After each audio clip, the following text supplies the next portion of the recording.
Welcome to the Frozen Forum podcast. I'm your host, Alex Nagy, with our other co-host, Nathan DaCosta. How's it going today, Nathan? Today's fine because I don't have to watch any hockey. I can kind of my blood can simmer down. It was boiling for the past 3 games, but I have to say, if we made a video yesterday, Nathan, I think we would have been the next Steve Dangles. Because, there would have been some viral clip of us going off about what we watched yesterday. Because, of course, on the Frozen Frenzy Day, yeah, we get the most goals scored on us. Like, what? No, it's the New York Rangers scored a touchdown, which means that's more touchdowns than the Giants quarterback has thrown all season. Yeah. So that's good. Always good when that happens, and it's not even football that we're playing. Yep. Look, we'll go into the games in a second. We'll complain about a whole slew of different things that we want to talk about today. But do you want to give me? I mean, we're Habs fans, which means no matter how bad it gets, we always have some silver lining. So, do you want to go through your 3 stars of the week? Yeah. I mean, I think I have 3. I'm curious to see where you go with it, but yeah. Take us. Number 1, just because last night he was the only thing keeping us afloat, giving us some hope. Nick Suzuki, the captain, because it was 4-0 at one point. Then he got that 4-1 goal, and that at that point before that, I texted you, "We're cooked." He gets one. We get into the second period. He gets another. I was like, okay, we got a chance. We'll dive more into it later, but you know what's happened. Yeah. Second and third, I was going to say Montembeault, and then after last night, I really don't know. What do you have as your second and third? I don't have a second. I've got So first of all, I really liked Oliver Kapanen on the second line last night. Like, there were very, very, very few things that were good in the game last night for the Montreal Canadiens against the New York Rangers. But I thought, like, the Kapanen line, especially the first and second periods, I thought they looked really good. Maybe they lacked a little bit of, like, finish, but they were controlling the puck. They were doing a lot of things. I thought that flowed right from him. And then I was going to shout out Logan Mailloux because, despite the fact that all of the stats will tell you he's not been that good. I mean, he scores a goal this week, gets his first in the NHL, and also just plays some pretty decent hockey playing beside another rookie in Lane Hudson these last 2 games. So, yeah, that's who I had. I was really clutching at straws, though, to find 3. Yeah. So you're saying Suzuki, Kapanen, and Mailloux. Okay. We'll stick with that. For this week. Stick with that. I mean, like, don't get me wrong. Caulfield scores some goals, right? I really don't think he had a good week. I mean, you could score 50 goals in the season. It doesn't matter. But if you let in 100 while you're on the ice, like, yeah. And then, man, who else? Like, you said it. Montembeault gets pulled last night, letting 4 goals on, what was it, like 10 shots or so? It's ridiculous. And then I mean, Hudson had like an okay week. He's probably like minus like $1 million because I swear he was on the ice for every goal that got scored against us. But he made some nice plays that almost turned into goals. So there's that, I guess. And I don't really know if there's anything more than that. Hudson, man, these past 2, I mean, week 1, he was really producing goals for us. But I mean, this past week and a bit, we haven't really seen much from him. Like, he's still setting up plays, but nothing's getting capitalized on. No, and I think that's it, right? Like, I don't think it's necessarily that he's doing anything differently. I think it's more that they've gotten maybe a little bit unlucky with the bounces. I thought in the Rangers game, to be honest, I thought he could have had 2 assists easily. Because there were 2 plays where he made that were just like, wow, like, we should score these goals. But it was... Yeah, it just hasn't been bouncing for him, and then like the going back and defending part has been a little bit difficult, and when you're a defenseman, that's kind of what you're supposed to do. So, but he's young, that's expected. We're not expecting him to be Cale Makar this season, just next season, hopefully. Yeah. Still his rookie year, we got to be. Yeah. I'll have some. Hey! At the end of the day, I was gonna name this podcast. We should fire everybody because like what we have seen from the Montreal Canadiens in the last week and a little bit more than the last week has been just awful. I have struggled to find these silver linings even, not let alone like actual good narratives coming out of these games. Um, but again, we have to remember we are like 7 or 8 games into the season. Like we're not even 10%, right? Like this is like we can turn like this is not the end of the world. First of all, if we want to make a run to the playoffs, we're definitely not out of it in any way, shape, or form. Like it's way too early for that. It's just that when you're a young team and you're developing, you want to see some good things. We saw it the first few games, and then we saw it against the Leafs. We saw it against the Ottawa Senators. Like the 2 games we've won they've played really well, and then we just kind of didn't. Like just went. Yeah, I know. I was going on Twitter last night just reading some things what other Habs fans were thinking about it, and I wanted to get your thoughts on what you think of Marty St. Louis as the head coach, because a lot of people were ripping on him. Oh, a lot of people want him gone. And look, I think Marty's a great guy. I disagree with him all the time about the things that he does, including who you send out in a shootout. My God. Like when you have the ability to win the shootout, I don't know, but look, there are a lot of people that are calling for his head. The Montreal Canadiens have to be very careful. First of all, Marty St. Louis is the longest tenured head coach, or like one of the longest in the NHL right now. Like besides John Cooper in Tampa, who like I don't think he could lose his job if he tried. Like Marty is one of the longest tenured coaches. So most coaches don't last this long. We can't overreact to small stints of games because at the end of the day, he's the kind of person who has the ability to pull him out of it. But at the same time, you cannot create a culture in the team where it's okay to lose. And man, like the last few games, it's just looked like there's no will to win. Like no drive, no spark, no anything. If that continues for a few more games, like you cannot risk turning into the next Buffalo Sabres or Ottawa Senators who just are perennially in the bottom of the standings because they're just so used to losing that they can't get out of that. Yeah, no, I agree with you. One thing our defensemen, they have been playing more aggressive than I think we've seen in the past, and it just doesn't look like our forwards. I can recall like at least 5 times where defensemen were making rushes last night, where none of the forwards are covering them. Like there could have been more breakaways. It could have been far worse than 7-2. I mean, hey, 7-2 last night. I think the Rangers hit like 6 crossbars. They hit 6 posts. Like breakaway. It could have been 12. It could have been so much worse. Yeah. And look, I mean, I actually don't know what the answer is here. Looking at the team, they look so soft. Yeah.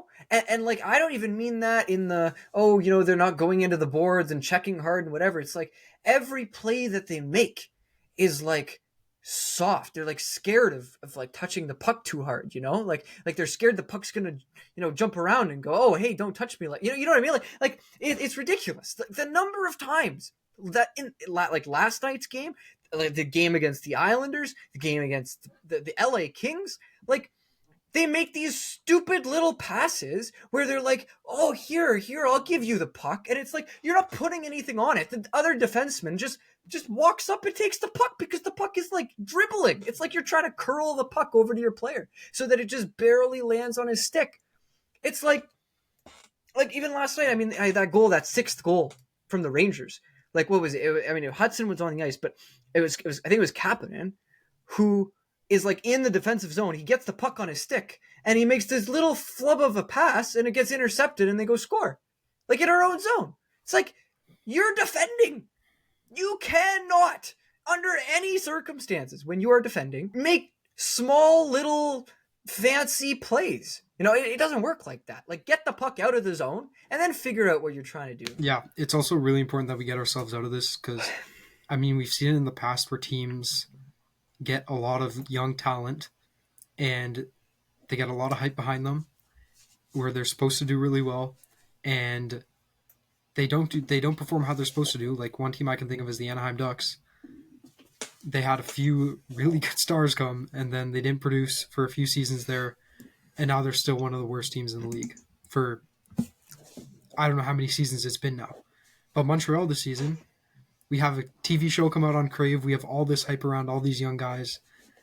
And if we end up being a bust, I'm afraid we could end up like that. Buffalo Sabres. But yeah, no, there's a man, like it's just hard to watch. There's a difference between losing games and having a lot of good storylines come out of them, and losing games and like just wanting to not have watched the game to begin with. Like the end of last season, we did not win very many games. We didn't, right? All the way down the stretch, even the last 2 games of the season, we didn't win against the Detroit Red Wings, right? Those games were so much fun to watch because you're watching these young guys play really, really, really good hockey. And yeah, sure, they get burned sometimes, and maybe they make a mistake here and there. Maybe they make mistakes more than usual, more than other players, right? And because of that, we lose these games. That's okay. When you have no good storylines coming out of these games, like, sure, Nick Suzuki scores 2 against the Rangers. The rest of the game, I swear he was asleep. Like you would think that this guy would want to go get like a hat trick or like, I don't know, try to help his team win in the defensive zone. Man, like they're just asleep. They're not doing anything. Now, you can answer this maybe better than I can. There is something to be said about the fact that we're playing one of the best teams in the National Hockey League. This is another thing I was going to say. The New York Rangers, consistently, every single season, straight out the gate, it's like they never missed a beat. They always come out hot. Or it appears that they come out hot because every other team is still just getting into the swing of things. They always look like they start off right where they ended last season. Now, they never make a cup. They haven't made a cup run in, like a decade now? Because they have that good start, but they don't progress anywhere because the other teams improve their level of play, but they kind of play at the same level throughout the whole season. And a young Montreal Canadiens team, it's the 8th game of the season. Yeah. And they're... again, we can't overreact here, right? Like that's true. I was looking at Twitter. Just so hard not to, Nathan. No. I mean, you just look at the numbers. Like, I mean, we literally have only played 7 games. 7 games. Like, all of Twitter last night was like, fire St. Louis, fire St. Louis. We need to get rid of Primo. What is Primo doing in that? If this guy puts another stupid defenseman in a shootout before putting one of our star forwards out in the shootout, I agree. I agree. If it happens again, like, buddy, what are you doing putting Mike Matheson out on a shootout? Dude. Before Uri Slavkovsky, before Kirby Dach. I saw that yell. I was yelling at the TV. My parents are both Leaf fans, and they're like, what are you yelling about? It's still going on. Like, we have 2 defensemen. We have a defenseman, the bum-ass defenseman going out before one of our stars. Matheson missed what was it? A penalty shot earlier this year. Like this season, he had a penalty shot attempt earlier in the season that he missed. If he misses the thing that's going to give you a real goal, you think he's going to score the thing that doesn't even maybe count? Like I don't understand. And don't get me wrong, in a shootout, if you get to the rounds where you're like, oh no, I don't have enough forwards anymore, send Mike Matheson out before Christian Dvorak, please. Like, please, do not put that guy out there, right? As a side note, he's been awful. He has been so bad, yeah. Christian Dvorak. I don't know what he's doing. I don't know what he's on right now. This is a contract year for him. This is his last year on this contract with Montreal Canadiens. Thank God. But like he's been awful. But like Uri Slavkovsky is a first line player, and you're putting Mike Matheson out in the shootout? Yeah, that was. I also didn't like the play of Lane Hudson third. Wasn't he the third shooter? Okay, I don't mind that. No. That's too soon. I think you let Slav go. I understand you want to let the young guy get a chance there, but come on, we want to get the monkey off the back. It was a 2-game losing streak. and now it's a 4-game losing streak. I don't remember having this long of a losing streak last year. I honestly want to say that this is like the longest losing streak we've had in like a year and a half. Because like I know last year feels like a bad year, but I swear we would win a game, lose two, win a game, lose two, win a game, lose two. That was a whole season. Like maybe we're the Edmonton Oilers this season. You never know. Yeah, the only difference between us and the Edmonton Oilers is they have a Connor McDavid, and our Connor McDavid is still in Russia. His name is Ivan Demidov. Yeah. As a side note, sorry, there is some good news this week, Nathan. I don't know if you saw this. Ivan Demidov and his team in the KHL played one of the worst KHL teams today. But as a result, Ivan was actually given some decent ice time, which lately he's been played like 3 minutes a night against some of the top teams, which is like ridiculous. It's been so bad. Habs Twitter has been all over it and has not been very happy about it. But because they were playing a bad team, he got a bunch of ice time. You know what he puts up against the bad team? 4 primary assists. He's almost a point per game player in the KHL. Almost. How many games has he played? Like out of 18 games or something, I think he has like 16 points. Okay, not bad. For the ice time he's been given, that's not bad. No, it's like he's averaging like 8 minutes. It's ridiculous. Yeah, it's ridiculous. It's all it really is. But hey, we only have to live through that for a year, and then we get him back. Patrick Laine should be coming back. I hope soon. I mean, hey, Nathan, before we get into the actual games, because we should go through them, the number of injuries that we get on this team sometimes. Dude, I swear there have been more injuries just in general in sports this year. Like, stars in the NHL are getting injured. I've been watching a little bit of NFL recently. All the stars in the NFL are getting hurt. I don't know what's going on. And it's so early in the seasons. I don't know if it's like a cursed year or something. I don't know, man. Us especially, we have a lot of injuries, yeah. Uri Slavkovsky doesn't play against the Rangers. Yeah. Which I actually don't think is that bad of a thing in the long term. Like, sure, if he's feeling some discomfort, take a week, figure out what's going on, whatever. Kirby Dach gets to play some first line minutes, which, he's not looked good this year by any standard, but like maybe that'll give him a little bit of a spark or something. Yep. I don't know, that's a thought, but,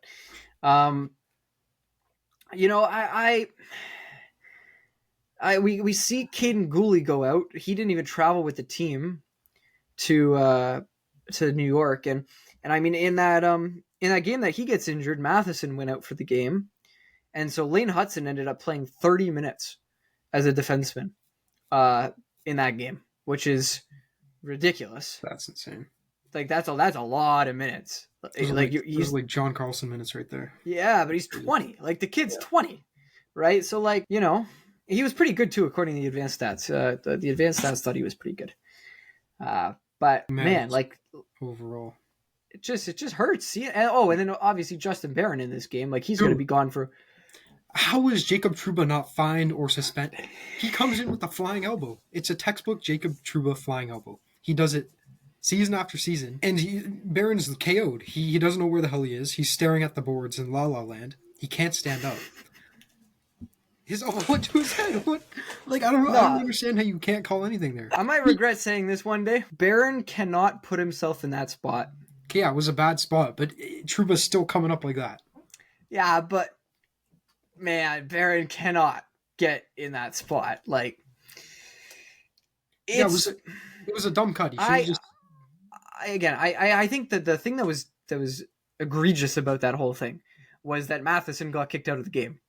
Right. And this is the thing, right? Is if there's a clean hit in the NHL, you should want the refs to stop like instigating fights, right? You don't want a team to start a fight after every little hit comes because it's just not good for the sport. That being said, if there's a hit that's even questionable, you can't call an instigator. Right? The reason that Matheson is fighting, and I know there's some people who don't like fighting in hockey. Okay. The reason that there's fighting in hockey is because there are some hits that are very borderline not legal, right? This I don't think was legal to begin with, but like let's call it borderline to give the benefit of doubt to the refs, okay? The reason you have fighting in hockey is so players face consequences when they do borderline things, right? You cannot go head seeking, head hunting in the NHL as a defenseman. That's dangerous. You know who that hurts? It doesn't just hurt the player that you're taking his head off, right? Like it doesn't just hurt Barron in this case. Barron was playing great with Matheson. They were putting up some really good numbers actually, as like from like a defensive standpoint. You're hurting the Montreal Canadiens. You're now hurting our viewership. You're now hurting NHL viewership as a whole. There has to be consequences for that. And if it's a borderline hit to the point where the refs don't want to call anything, fine, don't call anything. But you have to let the team stand up for their own players so that it doesn't happen again, or so that there's actual repercussions to maybe stop it from happening again. Mm-hmm. You know? I agree. The other thing I also wanted to ask you, the Department of Player Safety, max fine is $5,000. Do you think that is enough? Because we see in other leagues, like Mark Cuban in the NBA got fined $50,000 for swearing on TV. And these NHL players can throw dirty hits, do dirty things, and get a $5,000 fine. Mind you, their contracts aren't as big, so I understand that a little bit, but they're still getting paid millions. Look, I'll ask you a question back, okay? I had this idea a while ago. I said I would like to see, you know how they have suspensions in the NHL, and when players get suspended, they don't get paid, right? They give up their paycheck. I think if you do something dirty in the NHL that directly causes an injury, you should be suspended for as long as that injury takes to rehabilitate. So if you take someone out, because it's ridiculous, is you take somebody out and the guy's going to be out for 6 months because you did some dirty play in the NHL. You're going to sit for 2 games and come back to the NHL and make all of your money. And you're going to play the sport and you're going to score your goals and you're going to further your career. And this guy's got to watch in the top of the arena, right? Watch his teammates play the game because, his knee or his head or whatever else is so like bent out of shape that he can't play. Like, it's ridiculous. You want to get rid of dirty hits? That's what you do. Until you do that, they're like... Yeah, that's how you permanently remove them, because any player's scared to do anything because then they can't play. You could apply the same logic to like... It has to be like the Mark Scheifele hit on Jake Evans. Okay, so the hits that are like so egregious. Like that, I'm not saying that's for everything. I just saying that needs to be the max, right? Because right now the max is like 6 games, right? And you're taking out a guy for the whole season, and you get 6-game suspension. It's like, okay, I think the pay just makes more sense. I don't think it makes sense to. Okay, if you want to go pay, then you don't think 5,000 is enough. What do you think? Like should they give up their like day's salary? Like no, like what they got paid for that game, because they get paid based on like each game they play, right? Yeah, exactly. I think they should go for something like what you're saying. So the time that they're out, they lose their pay. That'd be crazy. That'd be a lot of money. Because it's almost the same thing, except they're still playing hockey. And then if it is almost the same thing. If they would you put like a cap then? Say like, yeah, there has to be a cap, because you can't like say a like player $10,000 a game for every game that the other player misses. No, I think like a cumulative amount. Because if you're someone getting, if you're like a Leon Draisaitl that hit someone dirty, you're losing what, like 100,000 a game. A lot of money. Yeah. So there's got to be a cap, and I think it's dependent on a percentage of your salary. That's what it should be. I like it. I don't know, whatever it is. It's like I don't know about you. When I see those hits, I just get this like sinking feeling in my stomach. Like I just feel so uneasy. And I mean, I've never got hurt like that. Like I've never had some big incident where, all of a sudden I'm out for 6 weeks or whatever and had that huge whatever. But like, I see it and I'm like, oh my, like I just feel so bad. Like I saw Barron get hit there and I was like, oh my God, this is not good.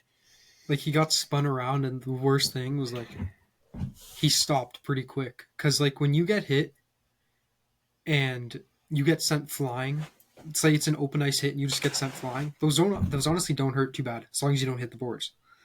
But when you're skating with some velocity and you just get dead stopped, your body absorbed all the impact. Yeah, he did not go forward anymore. No, it hurt. And like his head hit the ice so hard. Yeah, it's just it's so scary, man. Like, Okay, let's get into the games. We're already like halfway through this podcast, but let's go quickly because honestly, I don't really know if there's a lot we need to talk about here. No, okay, we'll start with Kings Habs. Okay. We scored first. And it was Barron. Justin Barron, that was his first of the season. I know he scored before in the NHL. Yeah. Assisted by Cole Caulfield and Nick Suzuki. Great start to the game. 1-0. 1-0. Then, okay, we can stop talking about that game. Okay. And then, no, I'm kidding. What else did you see in that game? You watched the game? No, the Friday game I didn't watch. I watched the Islanders and Rangers, but I'm looking at the box score right now, and it just looks like a meltdown. Man, like if you look at the screen I'm looking at right now, it shows like the probability that the team wins, and goes here, and then Montreal scores, and then LA scores, and LA scores, and LA scores, and LA scores, and all of a sudden it's gone off the face of the earth. Look, I mean, it was a close game, that one. Like it was 2-1 until the end of the third period, really, and it like that doesn't tell the whole picture because Montembeault did have a fairly good game. It was him, right, in that game? Yeah, it was. Like he had a pretty good game, but both teams really didn't produce anything. Did you watch this game? I watched little bits of it. I didn't watch the whole thing. Okay, well, I'm looking at the 3 stars, and Lane Hudson, 0 goals, 0 assists, gets the 3rd star. Yeah, let me tell you why that is. Okay, so let's pull this up here, and we'll look Hudson at the. Was -2. How is he the 3rd star? I get he's our new all-star. How many minutes did he play in that game? Okay, that's the game he played 30. There you go. That's why. Yeah. Because it was that game that Caden Goalie goes out early, and that was the game that Mike Matheson goes out early. Like Mike Matheson played 7 minutes in that game. Yeah. Like yeah, we had 4 defensemen for half the game, more than half the game. Another player you want to talk about is Arbor Jack guy. Man, he has not been good. Nope. Like he is. It's so hard to watch too because he got sent down to the AHL last year because he was doing stuff like this. He's just not being responsible. He's not being the competitive guy that we need him to be. And don't get me wrong, we don't want him fighting every game. That's not what he's good for. That's not what he should be used for, right? You want him to be hard on the puck, good, big, strong, physical defenseman. That's what a third pairing defenseman is, right? You don't need him to score goals. You need him to just play well defensively. Buddy's been awful. Buddy was awful in that game, and because he was awful in that game and the game before that, he doesn't play the next 2 games. So they bring Jaden Struble in, which I don't. To be honest, I really like Jaden Struble in the preseason. That's all I'll say about Jaden Struble. Okay, we will move on to the next game. Islanders, Habs. Let's start in the first period. This game is in New York. What a hot start for the Habs. Yeah, no, what was it? It was 2-0 at one point, right? It was 2-0. You with 4 minutes left in the first. Bo Horvat, then Kyle Palmieri. And then guess who gets a goal for us on the power play? You don't have to guess. It's Cole Caulfield. Numero 3. There you go. I'm gonna hate editing that in the edit today. It's gonna say some kind of thing because it doesn't understand French. Yeah, doesn't understand. I'll be like, what did I say? Yeah, I know. Yeah. Okay, yeah. So Cole Caulfield scores. Hey, that was a beautiful goal too. He nice. One times it, and then the puck just comes right back to him, and he one times it again. Yep. Love it. Too quick. SOG. Love that goal. Yep. 4 seconds left in the period too. Yeah. I like that. So 2-1 after the first. Second period doesn't look too eventful up until the. Nope. Sorry. Hey, I mean, we scored right at the beginning. Right away, we scored. Logan Mailloux. And again, another nice goal. His first of the season, first in the NHL. First in the NHL, I believe. Yeah. First in the NHL. Assisted Jake by Evans. Hey, Jake Evans has been good. Yep. I like to shout him out too. He deserves an honorable mention in those top 3 stars of the week. Talk about a guy who a lot of Montreal Canadiens don't, or like a lot of Montreal Canadiens fans don't like for whatever reason. This guy is good. Like, you want to look at one guy who has been Mr. Consistent and like exactly what you want as a fourth line center. Like don't get me wrong. Jake Evans is not a third line, second line center, nor will he be either of those two things. He is a fantastic fourth line center. He's been playing really, really well. Just wanted to say that. Also on that Logan Mailloux goal, Josh Anderson gets his first point of the year. Is it his first? No, he scored. He scored one. That must be his first assist then. First assist, probably, yeah. Okay. Yeah, because I think Yandy has one. Okay, has yeah. a goal. Yeah. Okay, that's his first assist of the year. Then we get into the third, 2-2 heading into the third period. Nothing happens for the first 15 minutes there, but then 5 minutes left in the third. Anders Lee, what seemed like a dagger, his second of the year. So here we are, 3-2 down. 3 minutes left in the game. And guess who gets another tic-tac-toe goal again? Man, buddy, that goal was beautiful. Yeah. That goal was so nice. It's almost like he's supposed to be in that freaking spot on the ice. Yep. Who would have ever thought? For those of you that don't know, it's Mr. Cole Caulfield. Mr. Cole Caulfield with his 6th of the season, assisted by Slav and Nick Suzuki. At that point, it was six goals in his 6th game. Yep. Yep, he's on track. For everybody who cares, he's on track for like 70-something this year. So mark it down. It's more than Matthews, let me tell you that. Yeah. The number of Leaf fans I've been roasting for Matthews having like half the goals that Cole Caulfield has right now. A goalie scored before him. A goalie scored. I end of the conversation if you ask me. Yeah. Okay, so there we go. 3-3 goes to overtime. Nothing. In overtime, we got a penalty. Oh, yes. Who got that penalty? Can you find that? I will try to find it. I swear it was Matheson. It was a dumb call, though. That too. I was going to say that too. Yeah. Let me find it. But somebody got it. I was not very happy about this. Kirby Dach high sticking Kyle Palmieri. He dove. Okay, sorry. Never mind. I take it back. I remember that call. Kirby Dach most definitely high sticked him. No, bro. What a soft high stick. Kyle Palmieri, you're made of glass. That's all I gotta say. That wasn't even that hard of a high stick. Okay, fine, it's a high stick. I'm just a little pissed off. Go. Let's make a short out of it, man. This is gonna be Nathan's best short of the year. Him calling out Kyle Palmieri. Look. I mean, you can't be doing that in overtime. I know, but more than that, I don't know why Kirby Dach was out there. Because, look, is he one of our top forward prospects or developing forward people in general? Sure. Has he had a good year? Has he played well? No, he hasn't. What has he done to deserve the spot? He hasn't. It's been a slow start. He's also, you gotta think, he's been like a year off the ice. No, but this is the whole thing. If you're coming back from ACL, right? Like I'm not expecting him to be top caliber second line center.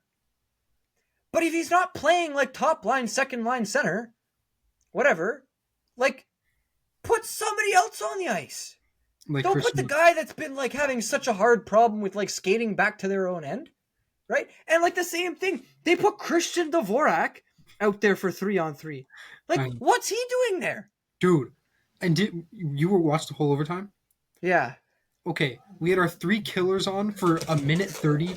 They looked like they were dying by the end of it. Dead, and then they left them on for another 30 seconds. Yeah, we do a freaking timeout and then they leave them on. What are we doing? It's like, no, honestly, it's like Marty St. Louis only trusted those 3 guys to defend. Like, that was it. He didn't trust anybody else on the bench, which is saying a lot, first of all. But, and they did a good job. Just a shout out to those 3 players. Great job defensively. When you're playing 3-on-3 hockey in overtime, you can win the game very quickly. Overtime is one of the most exciting things in the regular season because you are on your seat for 5 minutes because it doesn't stop usually. Like the number of whistles I've seen in overtime is so marginal, right? You cannot put a Kirby Dach out there who has not looked good all season, who is not skating well, who is not being competitive in the very least. He's like -10 in the last 4 games or something like that. And there's a reason for that. This is not one of those minus stats that like, oh, he's put against. No. This guy's not playing against top competition and he's still -10. And then you can't put Christian Dvorak out there either because this guy, A, can't win a faceoff for the life of him. I've not seen him win one face-off he had to win. But second of all, the guy's playing all... Like, I would send him down, personally. Like, Christian Dvorak right now, send him down. Arbor Jack guy, I don't remember if you need to put him on waivers. If you have to put him on waivers, obviously you can't send him down. If you don't have to put him on waivers, send him down. If somebody claims Christian Dvorak on waivers, thank you so much. We appreciate it from the bottom of our hearts. Have fun with him, because he's awful. I'm done with my Christian Dvorak stuff, I promise. You're not making a very compelling case. No, they shouldn't claim him because he's awful, bro. Like, he's so... Okay, let's go to the shootout. Oh, yeah, Start of the shootout. 9. Oh, sorry. Shout out to Caden Primo right here. This is where we gotta say it. Caden Primo saves the first 3 shots in shootout, which is all a goalie should ever have to do. But it wasn't enough. So let's start with round. We're not even going to go round by round. So New York is the home team. They get to elect if they want to go first or second. They're going first, and of course they throw Matthew Barzal out. I'll just go through their shooters. They had Barzal, Saiplakov, and Horvat. For Primo to stop Barzal and Horvat, very impressive. And to do it in the first 3 shooters, again, if you stop the first 3 shooters as a goalie, you should win. I like so much. Like it should be like 90% of the shootouts you win if you stop the first 3 shooters. Yeah, probably. If you run the statistics on this, I guarantee you that's what it's going to say. And then we put Cole Caulfield, Nick Suzuki. I agree with both of those, but Varlamov, he stopped them both there. Then I don't know what either of those 2 players are doing. As a side note, like I texted you this. Yeah. Nick Suzuki needs to go back to the Datsuk. Yeah.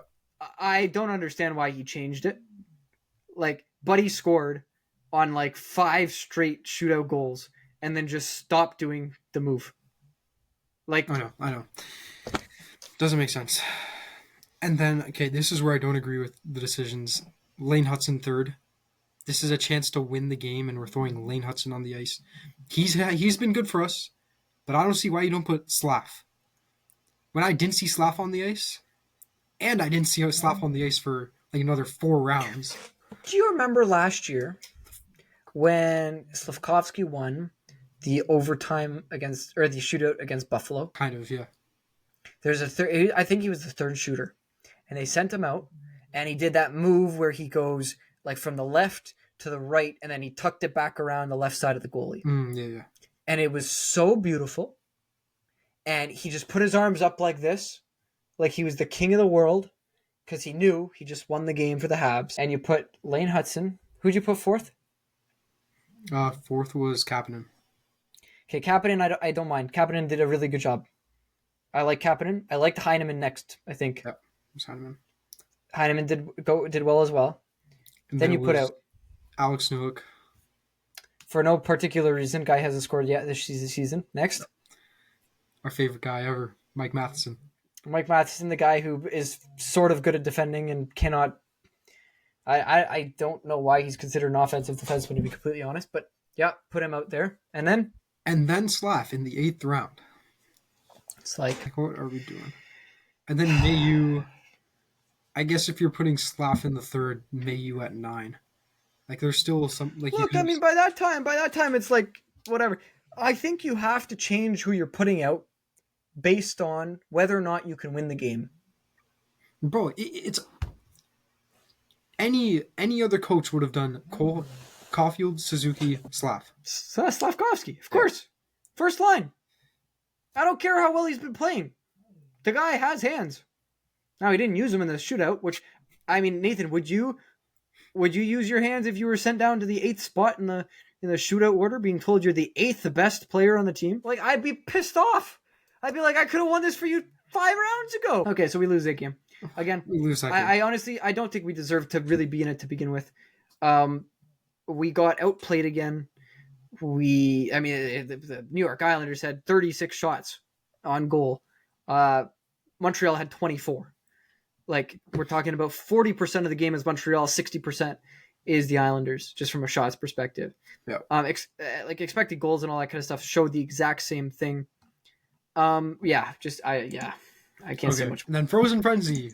All 32 teams play, and we get matched up against the Rangers. Now, let me tell you something. Can we insert that meme here?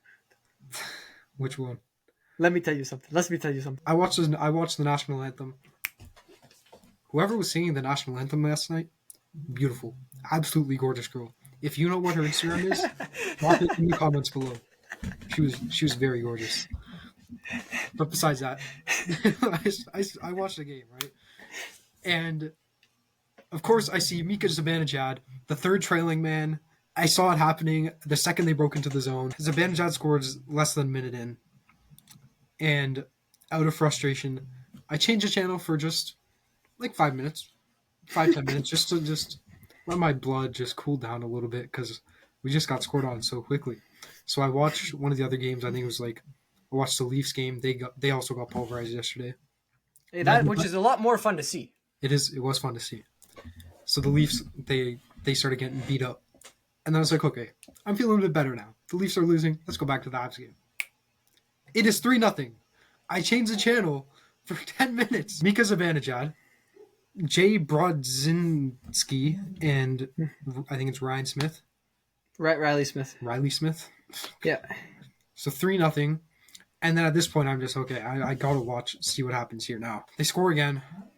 It's 4-0. That's when I texted you. We are... And they scored that goal, though, because you started watching it.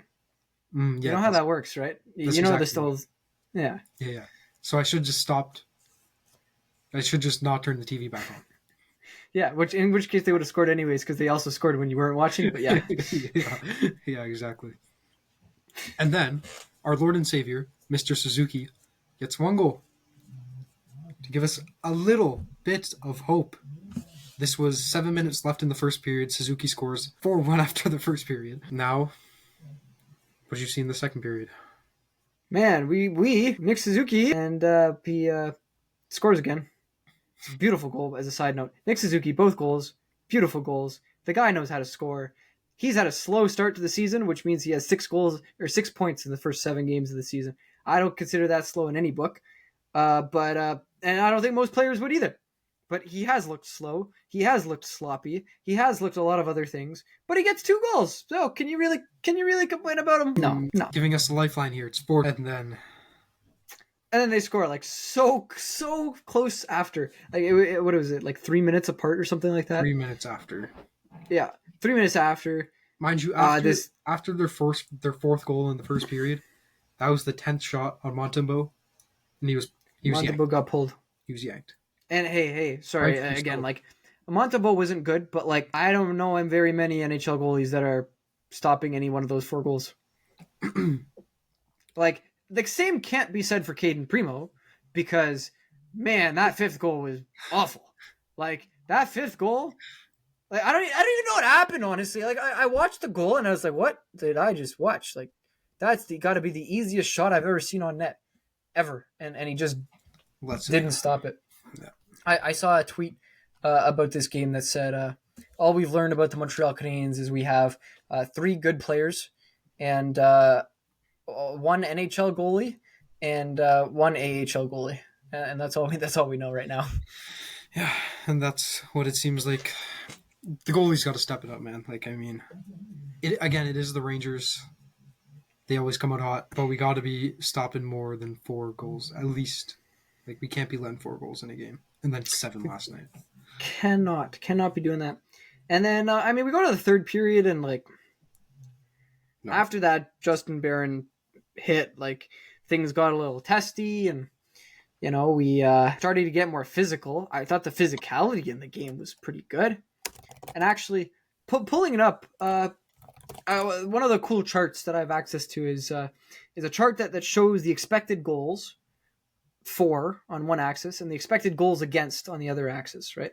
But the expected goals against are like inverted.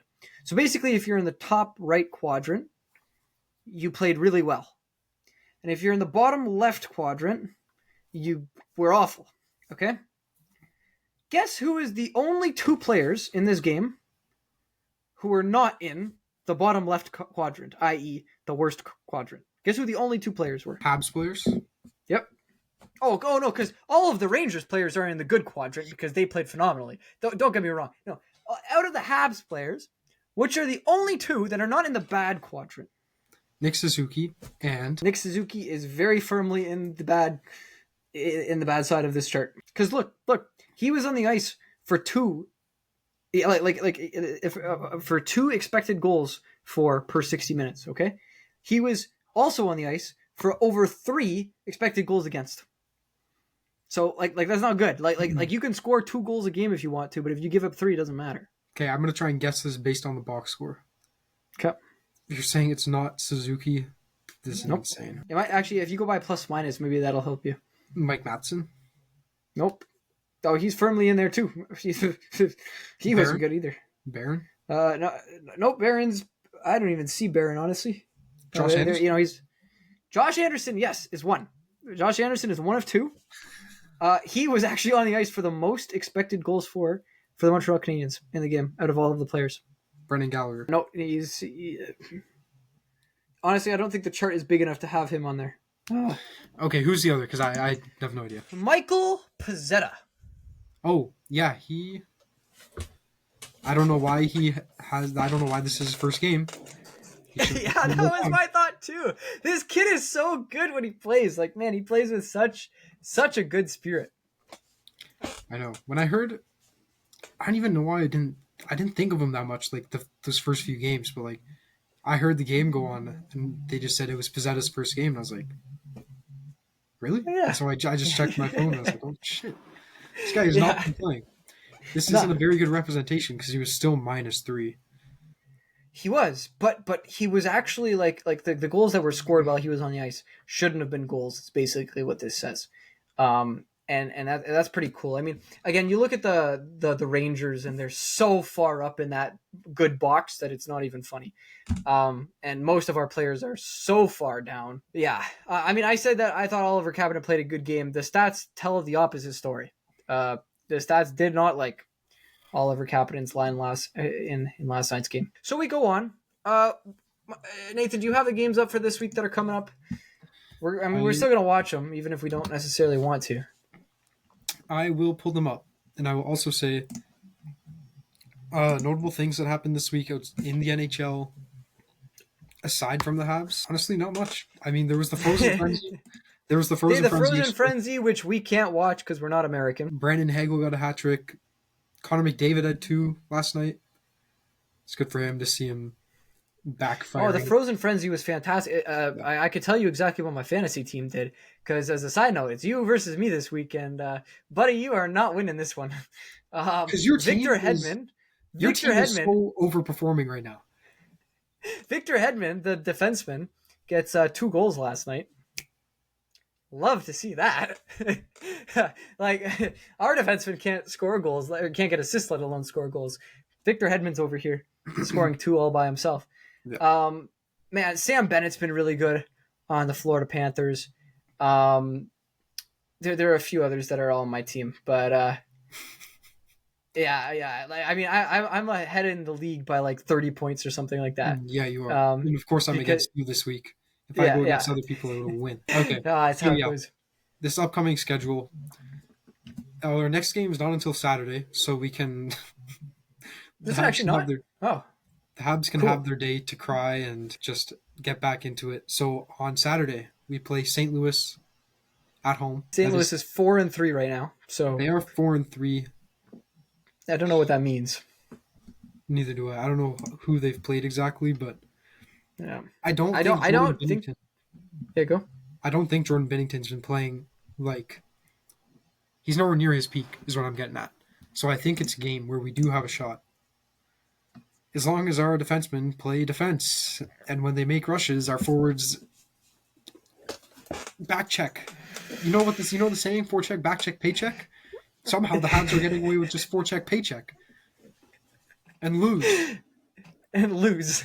Lose bad too. It's not even like even that Islanders game, we had no right being in that game. Like yeah, okay, so we play St. Louis. Then we play Philly in Philadelphia on Sunday. on Back Sunday. to back. They are currently losing to the Capitals 4-2. Oh, did I get some more points? Perfect. Sounds great. I mean, Matvei Michkov over there, I hope he's doing something. But I also got Alex Ovechkin, so if... Projected is so high. Yeah, my projection... Yeah. That's crazy. What do we got in this game? We got Taylor Radish, Nick Dowd, Connor McMichael. Who is Connor McMichael? Maybe I need to pick him up. Matvei Michkov gets an assist, and Oet Tippett gets a goal. Those two are both on my team, so good luck. Are you serious? Yeah. Gotta love fantasy hockey, man. I'm so screwed. Okay. And then on Tuesday, we play the Seattle Crackheads at home. I don't know how they've been doing so far this season, but... It says they're 4-3 as well, which, I mean, I guess a lot of teams are 4-3 right now. Okay. Yeah. They've been... let's see who they're playing. They're playing Carolina. They're playing Winnipeg tomorrow. Winnipeg, oh man, you want to talk about a story? The Winnipeg Jets, 6-0. Dude, they're real. Kyle Connor's been... And here's another reason you're losing fantasy is I've got Connor Hellebuck on my team, and he's got 5 of those wins. It's fine. After this week, I'll just start decimating everyone else. You can keep getting your points. Yeah. The goal in this league is for you and I to be the first and second, right? It doesn't matter which combination of those two. It just matters that we're there. Yeah, even though your model has me last by 1,000,000 points. But By a lot. It did not like your draft at all. I also made a lot of moves right after the draft. Okay, so we played the Kraken. So we have 3 games before our next podcast. Hopefully, we come back with a 3-game win streak because right now we are at a 4-game losing streak. I mean, again, like we talked about this last week, right? Last week we came into this week said, we're probably not going to beat the Rangers, but we have a chance against the Islanders, and we should be able to beat the Kings, especially after they got demolished like they did against the Toronto Maple Leafs last week. We did not do any kind of demolishing, which is unfortunate. But we didn't play well against the Islanders, didn't deserve to win that game, and lost the Rangers game as expected. This week, again, we're going into this week. I think we can win all 3 games, Nathan. I think we can win St. Louis, Philly. Seattle will be a challenge, but I also think we can win that game. Yeah, I think they're all possible. Yeah. I mean, if we play how we played last night, good luck. We need our goalies, man. Monty's letting 4 goals on 10 shots, and then Primo's letting... Yeah, but we're getting so many expected goals against us. You cannot give the New York Rangers the chances that you give them. You cannot give the New York Islanders the chances that you're giving them. These are NHL players. I don't care how bad the team is that you're playing. I don't care how bad the players that you're playing. They're National Hockey League players. If you give them the opportunities, they're going to score, and that's what's happening. We've just been playing so bad defensively and not even that good offensively. Hey, but at least our penalty kill is good. That's true. You see that? We're second in the league. Yeah, our PK is pretty solid. Second in the league. I've never been so mad for a I would give up so much to have power play goals scored against us instead of 5-on-5 goals scored. 5-on-5 defense matters so much more right now. It's we turn it up a little notch because we know we have to play a little harder. Why can't we just do that all the time? Yeah, why can't we? Yeah. Make it sound like it's easy, eh? Yeah. Guess who's leading in points in the NHL right now, Nathan? Okay, wait. Let me guess. American or Canadian team? American team. Crosby? Points. Come on. Points? I'll give you a hint. He's a defenseman. An American team. Oh, McCarr? It is Kale Macker. Yeah. And then, don't make that go viral, please. Macker. Guess what position Cole Caulfield is in for goals in the NHL? He's at 6. He's probably 7th or 8th. He's tied for 2nd. Really? 2nd in the NHL in goals with 6. Nikita Kucherov is 1st. And he is tied with Panarin and Ross Colton. 2nd in the league in goals. Not too shabby. Kale Macker obviously leaves in assists. on the rookie side of things, which rookie is leading the NHL in points right now? Mishkov. Michkov's second with 5. Lane Hudson's third with 4. It's Logan Stankoven on the Dallas Stars. Dallas has been pretty good too. I haven't seen any of their games, but they've. Wait, Stankoven's a rookie? Yeah. No. He played last year. That's what it says on NHL.com, man. That's BS. It's Mishkov. I mean, it says on NHL.com. I'm not going to argue with them.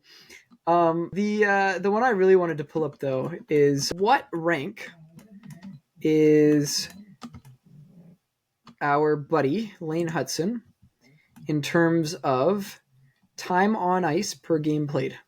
Among rookies? Among rookies he's first, but among like everybody in the NHL, what do you think he is? 5th. He's like there's 700 players in the NHL. Okay, thank you. It's a little better. He's 27th. Okay. Which, if you think like the players that are supposed to be leading these lists are the top players or like the top defensemen on different teams, I mean he's the highest on the Habs, which is actually surprising. I would have thought our buddy who can't play defense would have been up higher. But I guess that's what happens when you get injured in 2 different games and get ejected. But yeah, no, first on the Montreal Canadiens, Lane Hudson. There we go. As a rookie, not too bad. Anything else in today's episode, Mr. DaCosta? Pray for the Habs. Pray for the Habs. You have 2 days to get your prayers in. Make sure you do it every morning, every night. And for all Habs fans that are feeling like us right now, don't worry. There's always somebody to talk to. There are people around you that care about you.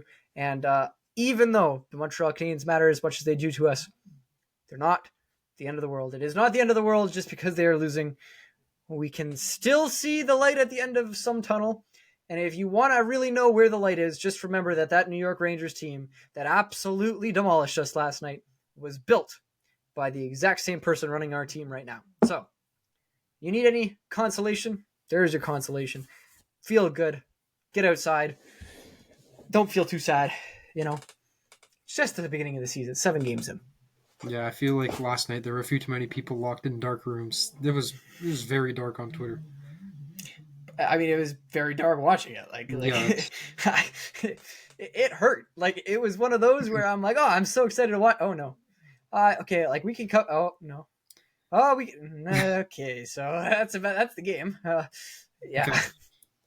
Enough said. I think we'll see you guys next week. Take us out, Nathan DaCosta. Okay.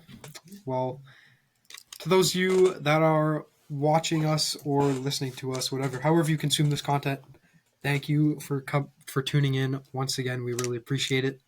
On YouTube, you can subscribe, like, comment.